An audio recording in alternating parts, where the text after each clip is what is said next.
but we're taking dominion for this room and everything in it. Into the air inside your lungs, well connected to the place it came from. Joe Scorsone is the founder and lead singer of the Christian rock band FLINTFACE. Joe grew up the son of a pastor who had a church in inner-city Philadelphia. His parents provided him and his siblings a stable, loving home that gave Joe a sense of happiness and security. That was until shortly after his 8th birthday. I was sexually abused by a family acquaintance, and it changed how I saw God. It changed how I saw myself. It changed the way I saw other people. The abuse went on for 2 years before it ended. I was terrified to share it with anybody because you immediately own all the guilt and you own all the responsibility for it. For some reason, you're the victim, but you feel like the criminal. I didn't value myself at all. I didn't think I was really worthy of being on the earth, and to go from G.I. Joes to that is just it's not right, obviously. It's dark and it's weird. In his teen years, Joe played music to escape. I had a keyboard in my room, and I would just chord out the 2 or 3 chords I knew, and I would sing songs and write songs about what I was experiencing, which allowed me to express in a way that I couldn't do in a conversation.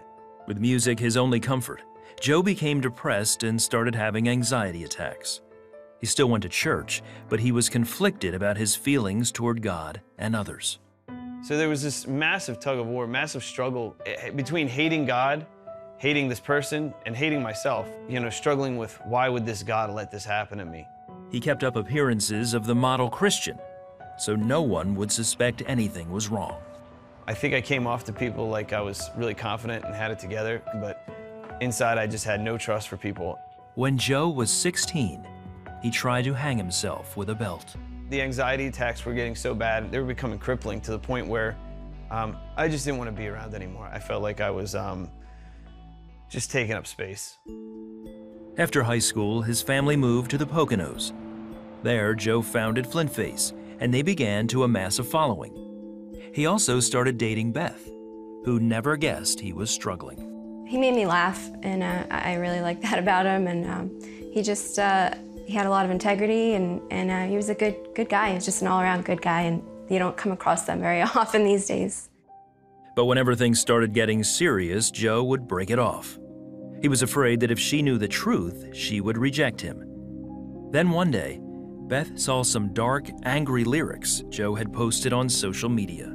I had a little moment of panic, and at that point, I really didn't care about it, or being in a relationship with him, or us being a couple. I was more concerned about his life and what he was going through. And I called him up, and I just said, look, you know, I know you haven't talked about this really with anyone, and I want to be there for you. And if I'm the only one that'll listen and that you feel comfortable talking to, then that's what I'll be for you, and I'm here. Joe took a chance and told her about the sexual abuse.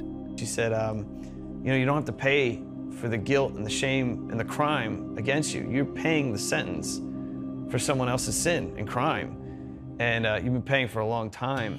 Her unconditional love gave me hope because she accepted me when I didn't look confident, when I didn't look like I had it all together. That moment was the turning point for me, no doubt.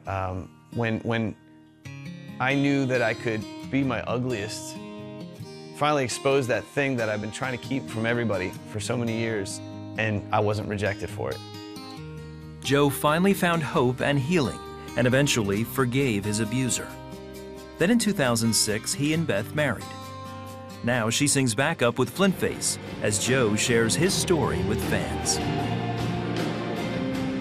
That perfect love really does overcome all fear, that standing by somebody, pure care for someone else, whether you got something out of it or not. It's Christ's love. It's not a love that I think we're capable of as humans. I wasn't angry at God anymore because I started seeing a purpose to something ugly happening. God is really great at fixing things. Now he writes songs about hope, which is also the title of their last album. I originally called it The Bottom because I think that's where hope is found. Hit the bottom hard enough, and you bounce. I think hope is something that we fight for, not something that just automatically comes to us. Even our relationship with Christ is a relationship, and relationships are hard work. So nothing is easy, especially hope. My personal hope is in Christ.